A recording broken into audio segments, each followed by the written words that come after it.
The Harlem River is a navigable tidal estuary in New York City, United States that flows north from the East River towards the Hudson River. There it joins the Harlem River Ship Canal and Deweyville Creek to form an 8-mile strait separating the boroughs of Manhattan and the Bronx. Today, the confluence of the three is referred to simply as the Harlem River. The construction of the Ship Canal in 1895 and its subsequent infilling in 1914 caused a small portion of Manhattan, Marble Hill, to be isolated on the Bronx side of the river. Geology and geography. The Harlem River forms a part of the Hudson estuary system, serving as a narrow strait that divides the island of Manhattan from the Bronx. Approximately 18,000 years ago, the Laurentide ice sheet receded northward across the continent, leaving behind a large escarpment, creating the modern-day Hudson River. About 6,000 years ago, the Hudson River emptied into the ancient Atlantic Ocean, depositing sediments over the bedrock. This resulted in the formation of the Hudson River estuary,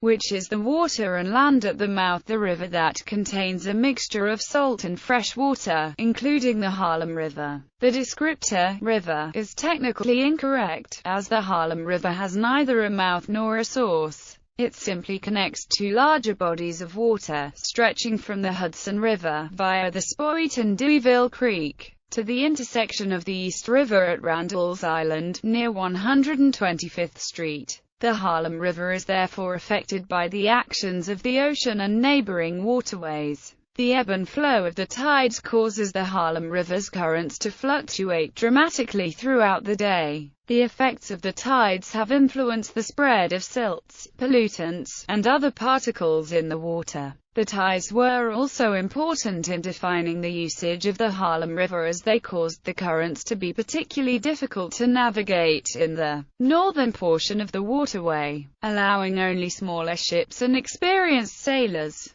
Stretching approximately 7 miles, the river originally meandered through its length, but the course of the river today is much straighter than it was in its natural state. Changes in the river's route and shoreline character have reflected the designs of engineers, planners, politicians, and industrialists intent on subverting the limitations of the natural topography to facilitate the flow of commerce and real estate investment. Bulkheads, barriers, fills, and cuts all affected the river, changing and manipulating it into its current state. A systematic examination of the changes to the river's function and access provides an understanding of its revamped role in the urban process. Sherman Creek is a small inlet off the Harlem River at 10th Avenue and Dyckman Street in Inwood, named for a family that settled there in 1807. It was once the site of a number of racing shell clubs' boathouses along Scullers Row. The last, belonging to Fordham University, was lost to suspected arson in 1978.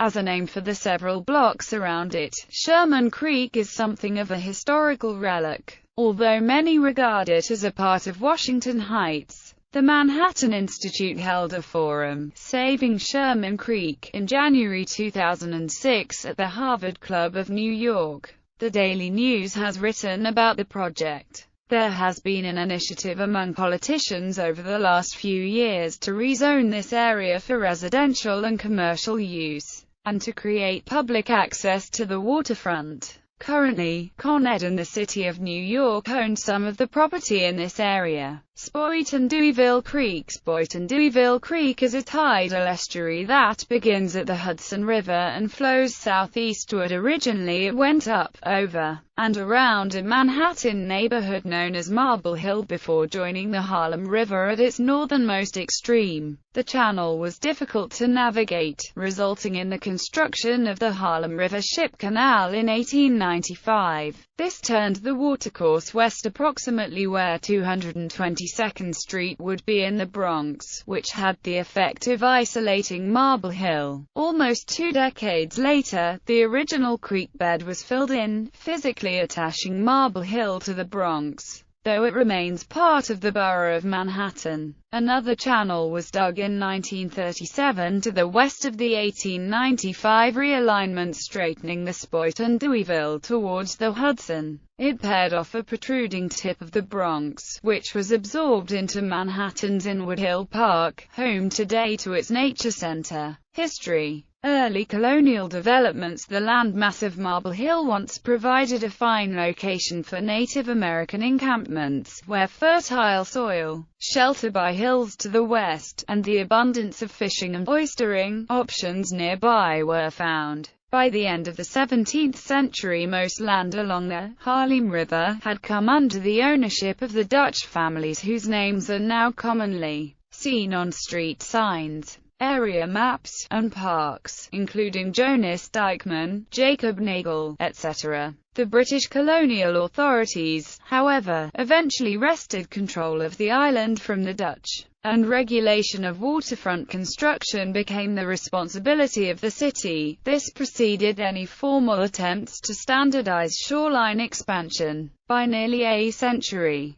it was in this era that the first crossing on the Harlem was built, at the Old Albany Road in 1693, beginning a long history of bridge construction and physical alterations to the river. This came to be called King's Bridge, where a toll was assessed for access to the island and lands south. While this crossing was intended to replace the ferry service provided in the same area from approximately 1669 onward, the local population eventually bridled over the toll, and popular sentiment culminated in the construction of the Farmers' Free Bridge further south along the Spoit and Deweyville Creek in 1758. The shallow waters of the creek along this stretch were thus spanned. 19th-century river navigation. The issue of navigability became a topic of controversy early in the river's history. In 1813, the Macomb family built a dam to power a mill. However, it created a mill pond and impeded the river's flow and open navigation. While this condition was tolerated for several years, a vessel manned by principal landholders and politicians, including Governor and Lewis Morris, formally challenged the obstruction in 1838. Legal battles over the legitimacy of the right to obstruct the waterway ensued. Ultimately, the testimony of numerous local residents, who used the river in transporting lumber, fuel, raw materials and produce to and from their estates, up and down the Harlem, helped persuade the courts to rule favorably for unimpeded access to the river's navigable waters.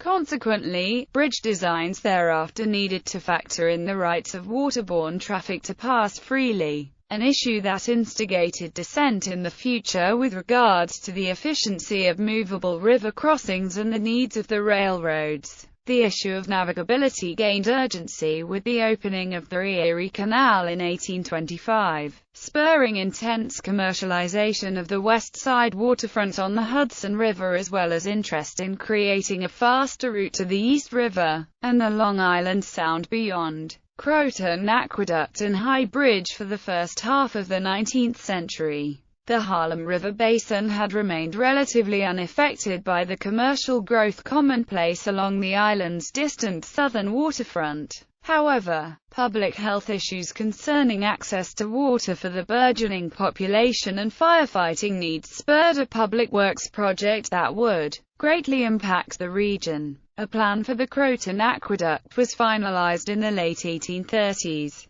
This was a monumental public works project on a scale previously unseen in the United States. The city's oldest bridge, the High Bridge, was erected between 1837 and 1848 to carry the Croton Aqueduct across the river. The bridge became the most prominent aspect of the aqueduct's course, excepting the fountains it supplied downtown. To accommodate the sloops and ferries sailing the river at the time, the bridge was required to meet certain minimum heights and widths for its supporting arches. The construction of the Croton Aqueduct presaged the rapid subjugation of the natural landscape to accommodate the needs of economic and population growth in the New York metropolitan area. The Park Avenue Bridge for the New York, New Haven and Hartford Railroad was built concurrently. opening in 1841 and bringing rails to the Bronx east of the Hudson. The introduction of several rail lines near the Harlem in the following decades spurred growth of industrial and residential districts along the riverfront. Further development: the construction of the Hudson Railway line along the river's edge, completed in 1851, changed access to the shore on the Bronx side of the Harlem. The construction of rails on trestles set in riprap foundations on the riverbed pushed the trains off the land's edge in favor of an unobstructed course north. These trestles and riprap then provided the support for new fill between the rails and the shore. The negative impacts on the shoreline were manifest in the difficulty building new docks or piers, which would require at-grade crossings, as well as in restricted access to the riverfront, a resource that had benefited residents for generations.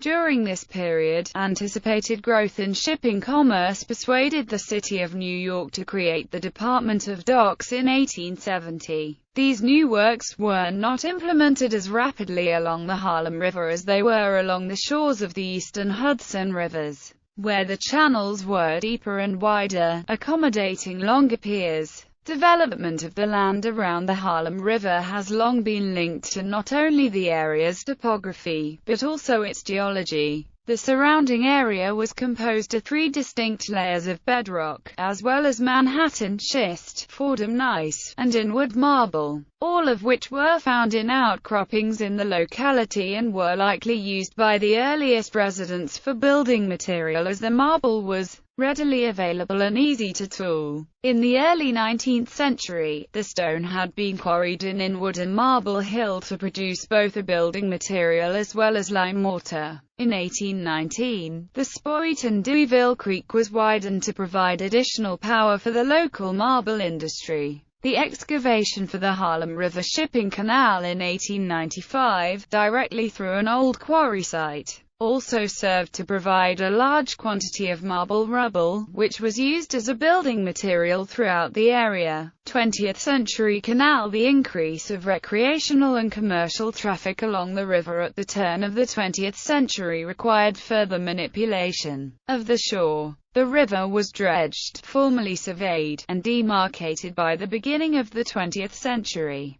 The northern tip of the waterway, called Spoit and Deweyville Creek, went through massive changes leading up to the opening of the Harlem River Shipping Canal. This project deepened the river in this area 18 feet and widened it 400 feet. As a result of this engineering project, a portion of Manhattan was severed from the land mass, geographically becoming a part of the Bronx. While the canal helped shape the communities around it in a number of ways, its plan came too late to influence the development of port facilities further south, which were already committed to growth centered on the railroads. The industrial districts that formed around Mott Haven and Harlem responded most to the presence of the railroad, which developed both as a complement and competitor to waterborne trade. Movement of materials, goods and people along the axes of Manhattan and the Bronx provided a flexibility of transport with which shipping could not compete. Bridges: despite the movement away from using the waterway for shipping, its role as a transportation corridor continued to evolve. Through the late 19th century, New York City stretched into its outermost boundaries and sought ways to make use of available land, and to that end, built dozens of bridges across the city.